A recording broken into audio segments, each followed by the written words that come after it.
Walter and Rick, thank you for opening your home up. It's a pleasure to see so many familiar faces, but also some new faces that I really haven't met or had the opportunity to speak with. I want to give you just a little bit of my background, let you know where I come from. My background is varied, and when I started in civic activism, it was just in 1999, about an eighth of a mile from here on South Middle River, just over the river. I moved into that neighborhood at a time when there were drug dealers running rampant in that area. Homes were blighted, there was bulk trash sitting out not being removed, and I got quickly involved because my neighborhood was the most important thing to me and my property values and the safety of my friends and neighbors. I immediately got involved with a fledgling civic association of about 12 active members at any given month, and within 2 years we had grown that organization to almost 200 members with over 100 in attendance. And the enthusiasm and the following and the ability to lead those folks was evident during my leadership, along with very wonderful volunteers that I was able to garner. And as you can see, I've been able to bring a great team of people together around me. If you've been at my other events, our kickoff, we had over 150 people. We had 25 volunteers that set the room up from a church to a great kickoff event 2 weeks ago at the Richardson Park. So I'm able to garner and bring good folks to surround me, and that's what I'm going to be looking to do with the city. Leadership, vision, and values are really the three things that you will see on a lot of my materials that are out and about throughout advertising, posters, and mailers. I was thrown into leadership really early on, and some of you have heard this story, but when I was 12 years old, I was the oldest of 3 boys. My father died tragically, and I was basically the leader of the family. I became the surrogate dad, the big brother, the father. So leadership was thrust upon me. And for some reason it came natural to me, and every organization and group where I was involved, whether it be high school or college, from there on out as a music major, I became the leader of a lot of organizations. And it brought me to where I am today. Getting involved with Wilton Manors when I moved here in 2001, I wanted to continue leadership efforts I had started next door, and I saw one of the greatest needs was our downtown corridor. One of the things, being a creative background, I'm a musician, actor, and singer, transitioned into a professional real estate and design consulting professional.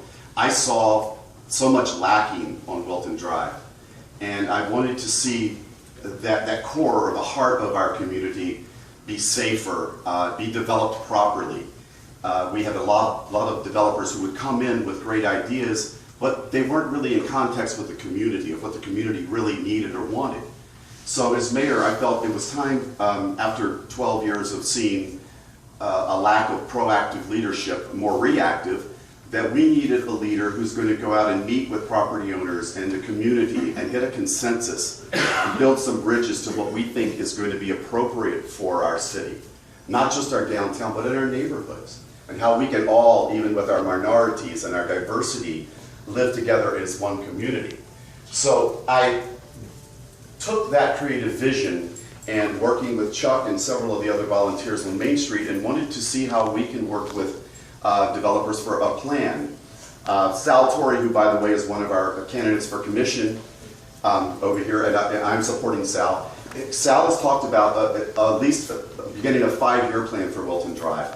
So Sal and I would work very well together in promoting a plan to start a master planning process for Wilton Drive. I think one of the biggest issues we have is we've got a lot of public land owned by the city that's not on the tax rolls. And people always ask, how can you keep taxes down? How can you fight crime?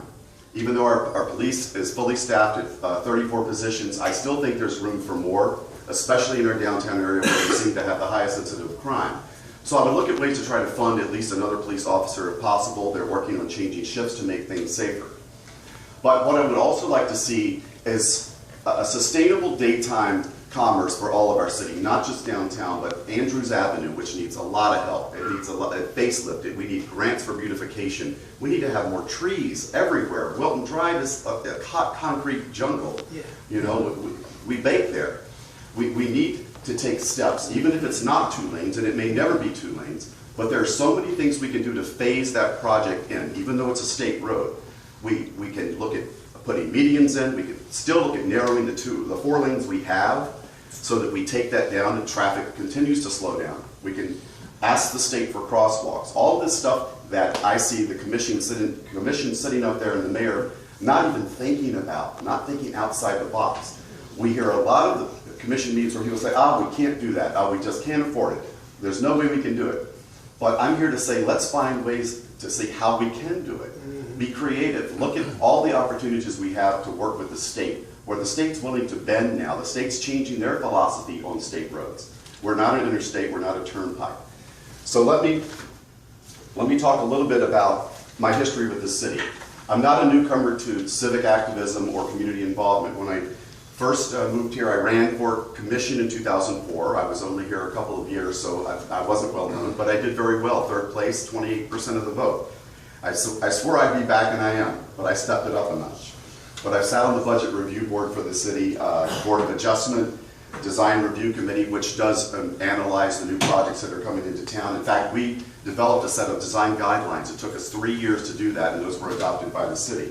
The new City Hall Task Force, I was also on the Wilton Drive Task Force, which is the organization that is pushing the improvement initiative along, and it's been sitting on the shelf now for about 4 years.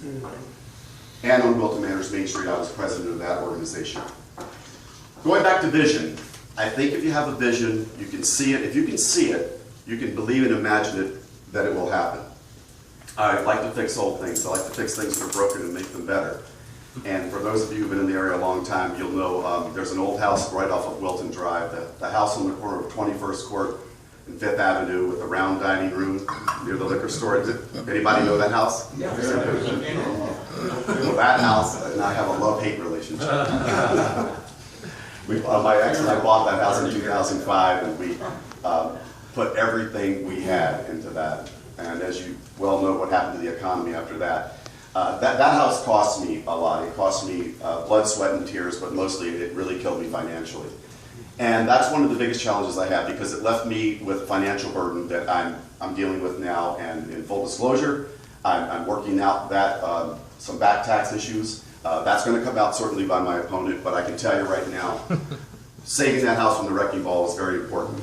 And like a lot of other Americans who are in the same boat, I didn't stop. I kept volunteering. I didn't hide. I didn't run away. And I wanted to keep making the city better, and so I continue to do that. Values. Values are not only the standards of how we conduct ourselves, but what we value and think is important. And what I really think is important in our town is the number of people that are willing to dedicate their time to sit on boards. We have a number of great boards, and we have so many talented people in our community that are willing to give ideas to the commission. But sometimes I think they're met with deaf ears. And as your mayor, I want to be open-minded. I want to have office hours where you can come in and talk to me, the employees, business owners, residents. I'll set those hours aside every month at a certain day for folks to come in, and I'll certainly be accessible.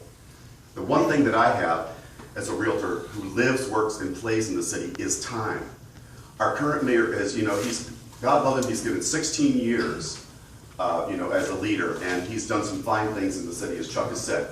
But he's got a lot on his plate now. He's got appointments at the FCC. He's in Washington. He's missed the last 2 meetings and had to phone them in. I'm here with time and want to roll my sleeves up and work for you. And I want to see the residents who are coming and bringing ideas, I want those to be heard. The people on the review boards, the budget review committee, all these folks have great ideas, but sometimes it's like the great ideas are brought to these guys sitting up there behind that big table, the dais, and it's like they don't take anything into consideration what's been said. So values, what I see is priorities in our city are going to be making the city safe, secure, protecting our property values, and moving forward, moving the city forward, not standing still. And it's really hard, I think, when you don't have people with vision or who've been there for so long who are just tired. And we do need leadership. Without term limits, we're going to keep the same people in place, spinning our wheels in the mud, without new ideas and appointing some of the same people that are ineffective.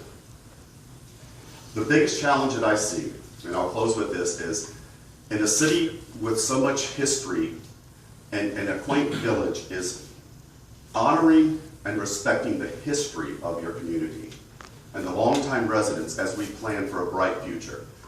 One of my goals is to build bridges, like I said before. We've got to build bridges to Miss Smith, who's a widow over here at 80 years old, with the new young gay couple that's living over here, or the lesbian couple there, or the straight family with their children and their dogs. You know, this has got to be a community for everyone. And that's what I pledge to do as your mayor, to work hard for you, to listen to you, and just keep the city moving forward and making it the best, bright, shining star it could be. And well, I'll close it just by saying a couple of other things in way of thank yous to volunteers here, Peter and David, who live on the east side, for helping us out today. Steve Zolo, who is my treasurer, he's running for office before, of course, Chuck Poole, my partner Adrian here. And just want to welcome some new residents that just purchased a home here. Harvey, right here, Bill and Mike just moved into our neighborhood just a block away on 26th Street near Mickle Field.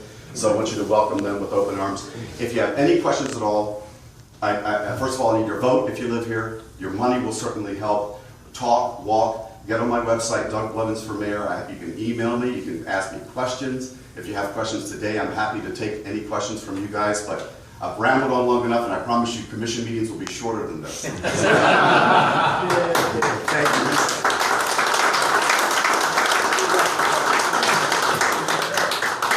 Any questions or comments at all?